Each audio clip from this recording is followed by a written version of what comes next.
Oops, pray muna tayo. In the name of the Father, the Son, the Holy Spirit. Amen. Panginoon, maraming salamat po at buhay na naman kami. Salamat sa biyaya ng pamilya, mga kaibigan at mga grasyang tinamasa at tatamasahin namin sa araw na ito.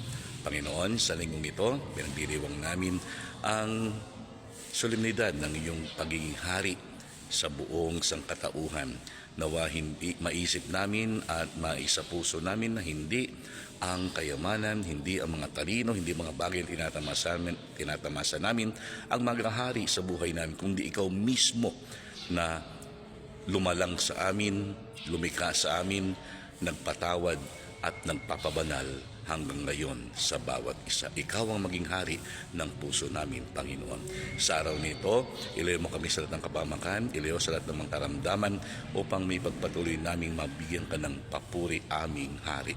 Gayon din sa ng buong pamilya namin magkaroon ng oras upang makapagsimba, makapagdasal, upang sa bawat pagkakataon, ikaw ang nagahari sa mga pananalita at puso namin. Gayon din pinagdarasal namin, Panginoon, ang mga kapatid may mga sakit, hipuin mo sila, pagalingin mo na sila upang makabalik na sa paglilingkod sa iyo. Gayon din ang mga kapatid na may OFW, naway maging lakas kanila lagi sa lahat ng pagkakataon. Sa araw na ito, Panginoon, biyayaan mo kami, ikaw ang maging lakas namin. Amen.